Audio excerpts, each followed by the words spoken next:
Our first paper today in this session is Control Throughput and Latency for Multicast-based IP routing systems, presented by John Mailhot of Imagine Communications. John has been working in the field of high-definition television systems since the North American inception in 1990, first as a part of the AT&T and Zenith team, then as the technical lead for the Grand Alliance encoder, and later as engineering manager and general manager of Lucent Digital Video, Astra Digital Video, Harris Broadcast, and now Imagine Communications. Today, John is the CTO of Networking and Infrastructure at Imagine. He is a SMPTE fellow, and he holds 2 degrees from the Massachusetts Institute of Technology. Please welcome John Mailhot. Thank you all for being here today in what surely to be a very dry topic. As we started down this road of how to do all this stuff on IP, one of the issues everybody asks is, well, will it work as fast as my SDI router? Because my SDI router is super fast and instantaneous on everything. And so I thought for this session and for this time in the industry, it would be good to actually measure the real performance of a couple of real switches and look at how they really perform. Now, first, a little bit of background. Everything you do on IP at home, you go and search the web and you get a web page and this sort of thing, all those things are unicast. And I'd say 99.999% of the traffic in the internet, the big network that we all use every day for things that aren't work, is unicast traffic. Packets go to a specific destination, and everything about the network is designed to get the best route for that one packet. Now, in television, we have a slightly different problem, that we have a case where camera 7 might need to go to 9 different places in your plant because it's on 3 different multi-viewers, and it's going to an ISO recorder on an EVS, and all kinds of things. Well, in unicast, the camera would have to make the copies. So the camera would be responsible for sending 9 copies of that stream to those 9 places, and if there was a 10th one, it would have to send that too. That's a lot of data. That's, if it's a HD signal, it's only 11.75 gigabits. If it was UHD, it's almost 100 gigabits of traffic. So probably that's not practical. Now, broadcast is another way where every packet goes everywhere. That's a really bad idea. That doesn't work at all. So in the beginning of the Internet Protocol, which, by the way, was invented before SDI, there was the concept of multicast and letting the network make the copies. And that's awesome, but how does the network have any idea where those copies are supposed to go? Well, in the beginning of the internet, multicast was experimental, but in the mid-90s sometime, this Internet Group Management Protocol, IGMP, came to pass, and there was a version 1 and a version 2 and eventually a version 3. Version 3 is mostly what we use now. It was standardized in 2002, so pretty stable. It's only 15 years, right? Senders in IGMP have it easy. They just send. They pick a group. How they pick it, not your concern. They pick a group and they send. Receivers send a message to the local switch saying, oh, that's a beautiful bit of text wrapping there. Receivers send a message that say, oh, I'd like to join this group. And the switch or the network conveniently provides that group to them. Every so often, the network asks them, hey, do you still want that? Hey, do you still want that? Just in case maybe they dropped off the face of the earth. And so it's a self-cleaning protocol. It eventually cleans up if you didn't want a stream, but you never actually left. And of course, when you are done with a stream, you can tell the network, hey, I'm done with that, and that stream goes away. And if you've configured the network correctly, it goes away really pretty quickly. Well, that's all fine, but that just pushes the burden from the network to the receiver. How does that receiver know what signal it's supposed to get? Because the whole way we've done routing in television all these years is that the receivers were dumb. The receivers had no idea. They just had an input jack, and whatever came to them is what they were supposed to get. So the receivers don't know what they're getting. They're just monitors and tape decks and servers and things that, signal comes down coax, they eat it, they're happy. In IP, the receiver is now part of the control loop. And the receiver is actually part of knowing what is it it's supposed to get. Well, in the world today, every vendor of equipment that receives SMPTE 2110, or even 2022.6 for that matter, has some protocol by which the control system tells it, you there, you tune to this signal. And so there's work going on in AMWA to define this ISO 5, which will become a common way to do this. And it's quite far along, and many people are implementing it, and I think it's going to catch on because the marketplace really needs it. But in practice, there's right now, every vendor has their own way. And ISO 5, like I said, will come along. Now, it's not just the controls, what multicast group am I supposed to join? SMPTE 2110 also has a whole bundle of other metadata that as a receiver you need to get to be able to understand the stream you're going to get. So just being told, oh, subscribe to this group, no, it's more than that. You also need to know that it's 1920 by 1080, and it's coded as YCBCR422, and it's 10-bit samples, and it's in this color space, and so forth. So the control system tells the receiver a whole bundle of information that it needs in order to receive that signal. If you want to know all about that metadata, take a quick read of my favorite standard, SMPTE 2110. It's a joke, sort of. Now, that's all fine, but the question, the topic of the day, is how long does all that stuff take? So first, let's talk about SDI, right? So in an SDI system, you've got an operator action. An operator says, take camera 7 to monitor 3, and they whack a button, and they expect it to be instantaneous. And every operator I know says they can see a 1-frame latency, and some of them can. So that operator action is in what we think of as logical units. The operator says, I want to take camera 7 to monitor 3. Now, the routing control system then turns that logical human message, which is expressed in some bespoke routing protocol, of which there are many, and it turns it into a more specific internal message that says, hey, that cross point, you, take input port 336 and route it to output port 231. Operators don't want to deal with those numbers, but that's how the SDI matrix underneath works. And so the SDI matrix stages that up.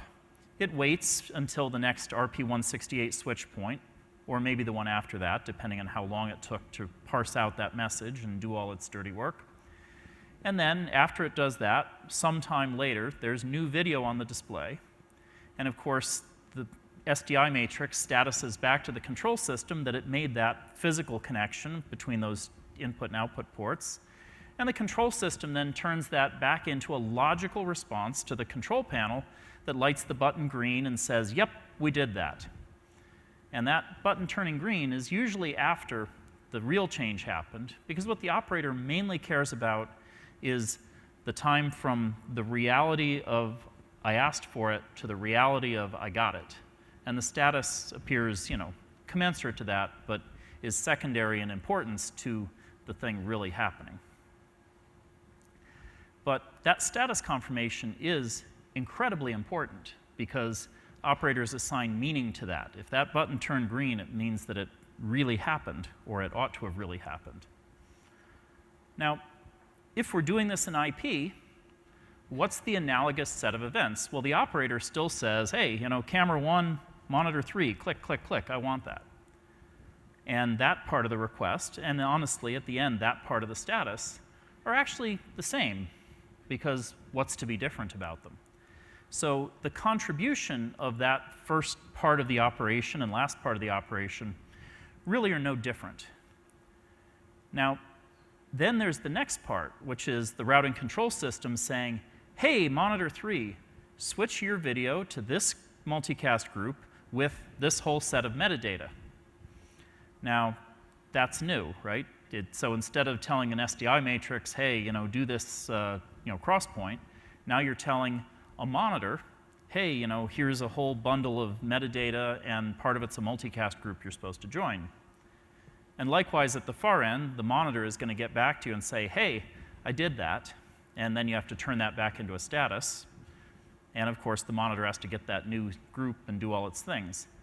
Now, interestingly, every device, every monitor, video server, production switcher, whatever destination device in your system is going to take a different amount of time to do that, because they're all made by different people with different code bases and different processor families and what have you. So every device is going to have its own presumably appropriate speediness with which it reacts to those requests.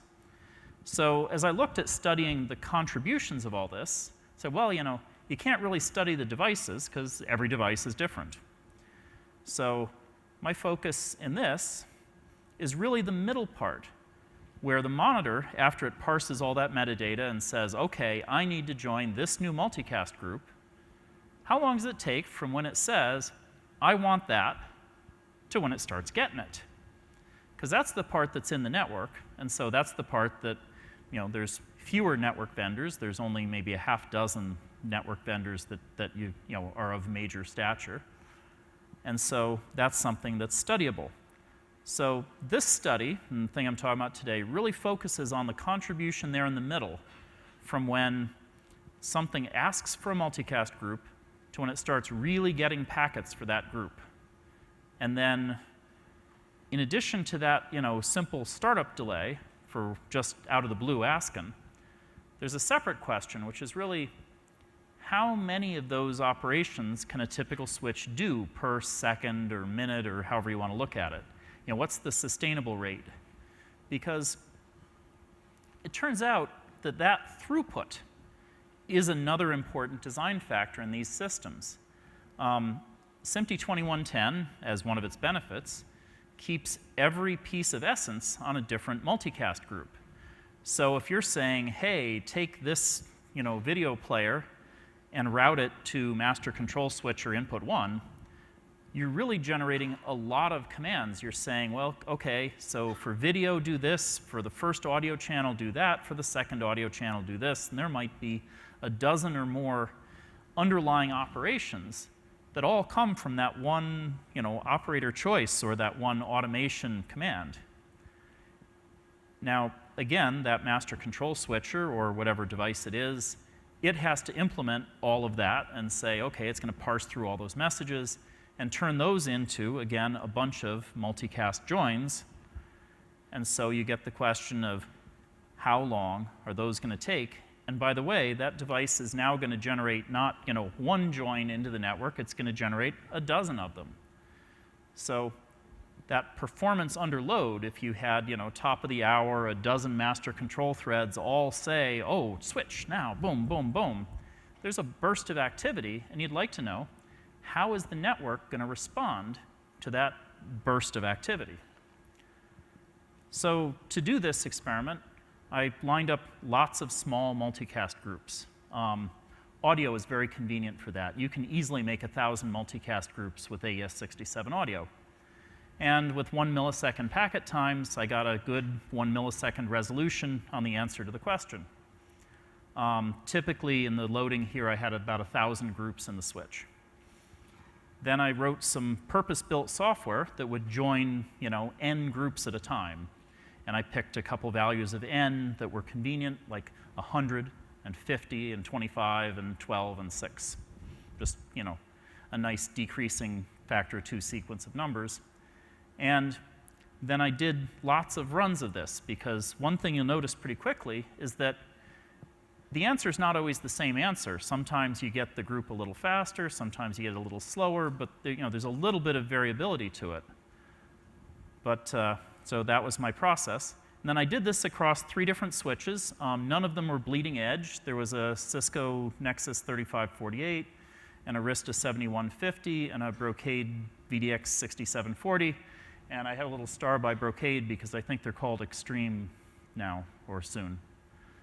So that said, the results for the rest of this paper are anonymized, and I do that on purpose because the conclusion, which I'll get to, is that they all perform pretty reasonably well. Now, the results don't just easily boil into a number. You know, everybody likes to just get a number. You know, this one is 6.3. But the reality is, if you do this, you join 6 groups, in this case 100 times, you'll get a spectrum of results that has an interesting shape statistically, but to average this into a number would be wrong, as you'll see in a minute when you look at the shape of the histograms. So in this case, what this meant is that for this particular switch, the 51% of those joins happened between 20 and 25 milliseconds out, and the other half happened in the next 5 millisecond bucket, and then there were a few that happened much later. It was an interesting result. That's why I picked that one for the histogram lesson. So that's sort of how to read the result. Now, the first run was that, okay, suppose it's n equals 6. So, oh, it even picked different colors. Isn't that cool? So for n equals 6, I said, okay, this is literally, so the software joins 6 groups in a burst. When do they come in? So the yellow switch, the Z one, Z if you're from British and Canadian English, is they happen really quickly. Some of them happen within 5 milliseconds. Some of them happen, most of them happen within 10 milliseconds. A few lag into 15, maybe a couple at 20. Pretty fast result. The Y switch, similar. Nothing happened instantly, but 98% of those joins happened within 15 milliseconds. That's a pretty good result. If you think about how long an SDI router takes on average to switch a signal, this is arguably faster. And then the blue switch that was the example of how to read the histogram, it seems to wait a bit before it does them, but then it does them pretty darn quickly.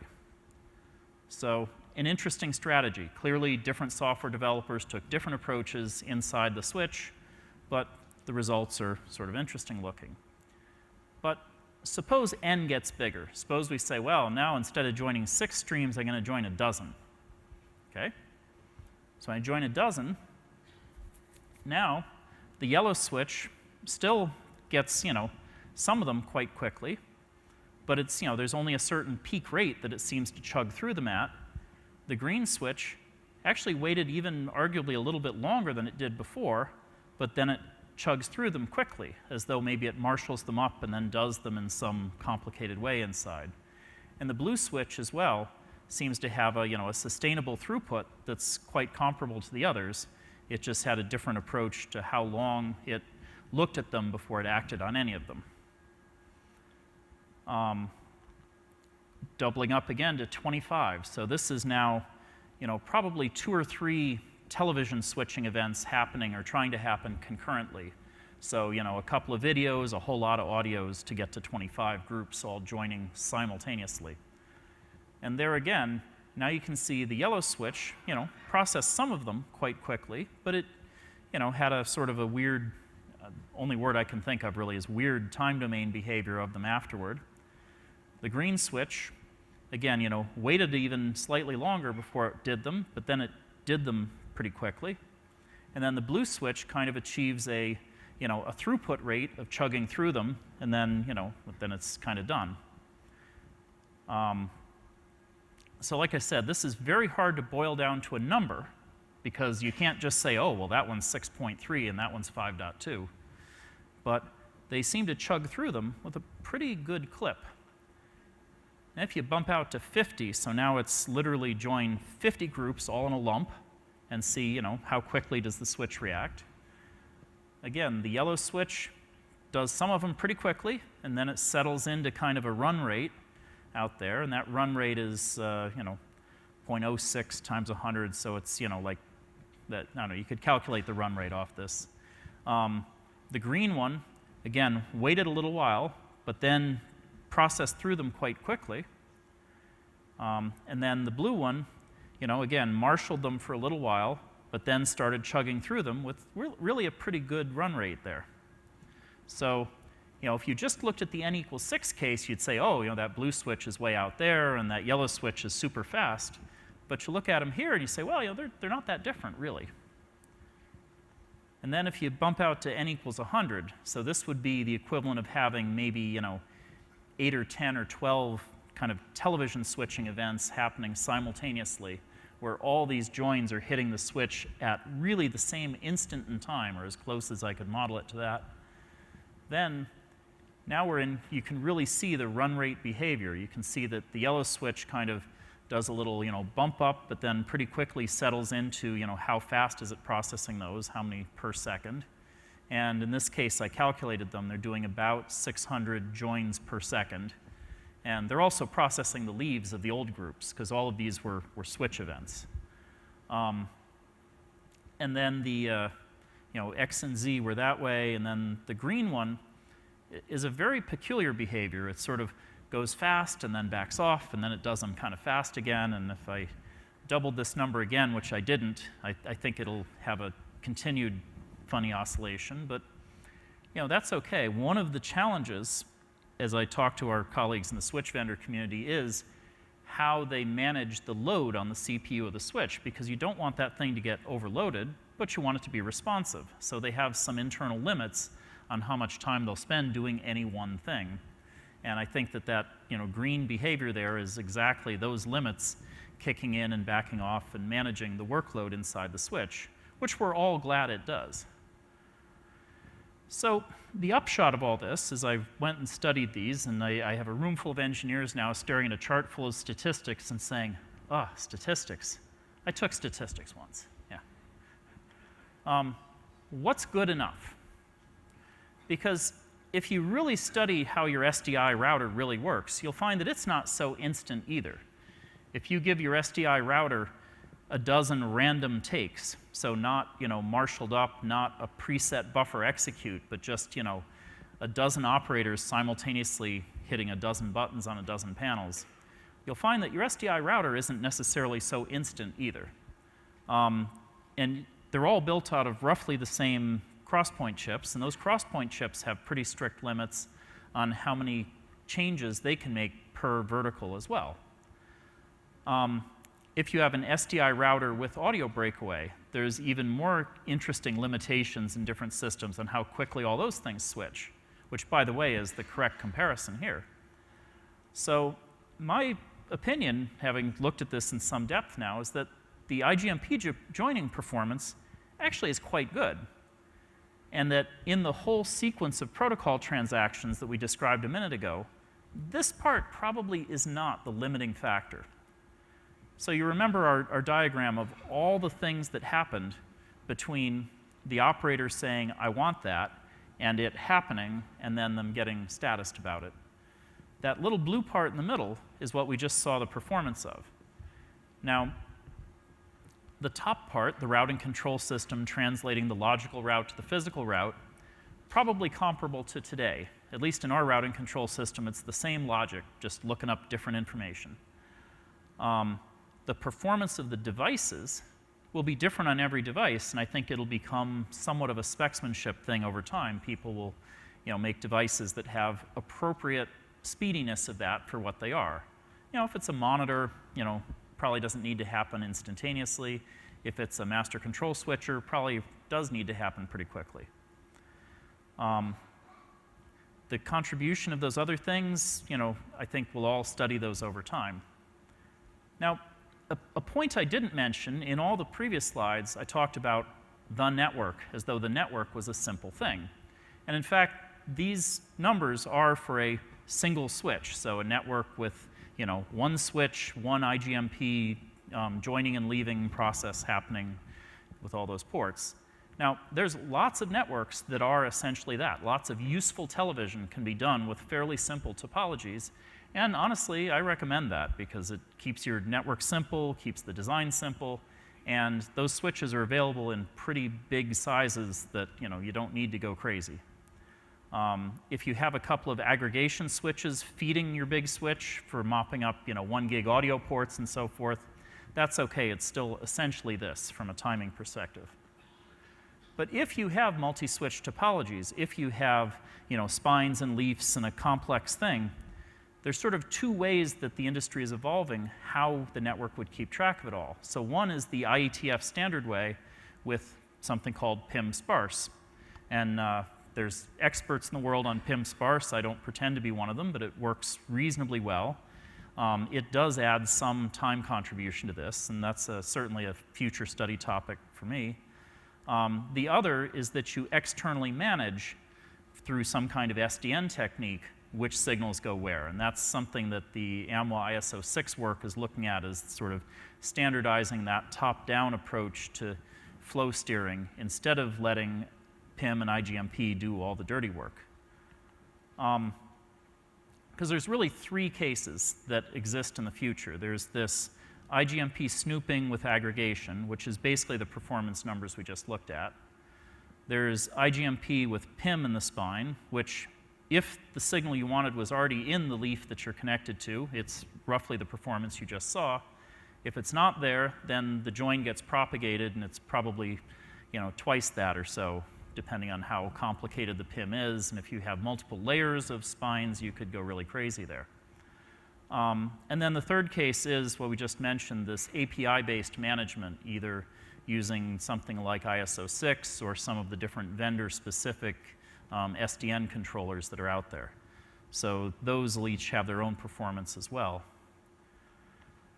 So I think the future study topic for me is to really look at IGMP and PIM next and say, okay, what's the performance of that?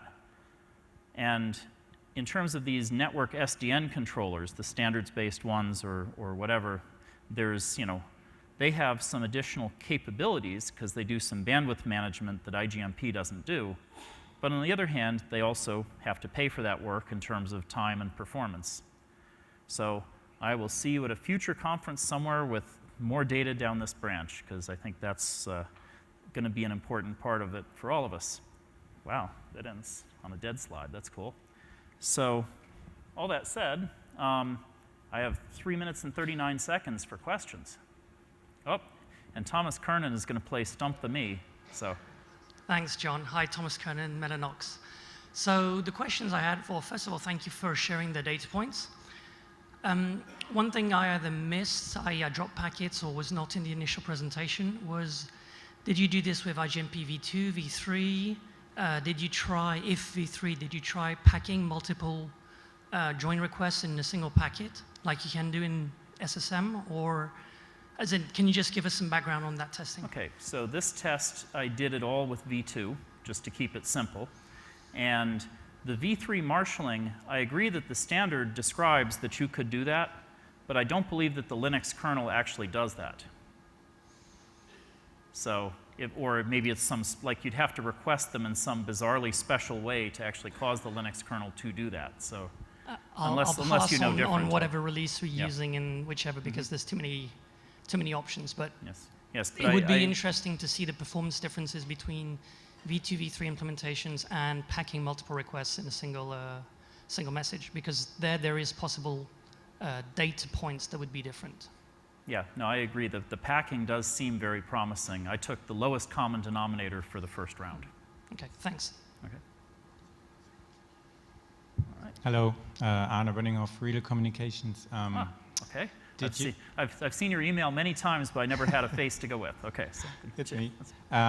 Did you also look at leave times? So send a leave, fast leave, processing of the switch, and especially with 100 or 100 leaves at the same instant? I wasn't able to look rigorously at leave time, mainly because, again, in the Linux kernel, once a thread issues a leave, the kernel implements the leave whether or not the switch does. So if you say leave, that was the last packet you'll ever get, because the kernel starts dropping them for you. So short of capturing everything and post-analyzing it with a packet storm or something, that you can't, it's hard to measure the leave time. What I did notice anecdotally is that it does vary, that some switches the leave really does happen as quickly as the joins, and others, sometimes the leaves are deferred, and the processing of the leaves is a little bit deferred. So in gathering the data, I actually put in a long enough wait between the joins to be really double dog sure that the group was gone. because I started seeing these groups that the join happened pretty quickly, and I said, well, maybe it never left. But in truth, I put enough delay in there to be really sure that that was a true join and not just a lucky, group hadn't left yet. Yeah, I just think it's pretty interesting when you look at destination-based switching, and although the kernel might leave the group, the network interface still receives the data and can overflow. Yes, it is absolutely a real factor and one worth studying. I didn't have data for that in this set other than the anecdotal observation that fast leave is a different on different switches phenomena of how fast it is. There are certainly some switches I saw that the leaves and joins are all in the same queue and seem to serialize in exactly the order you did them in, which is the best thing. But there is also one of those 3 switches where the leaves seem to go into a different queue and get handled later. Thanks. All right, I've come down to 0, exactly on the lemon.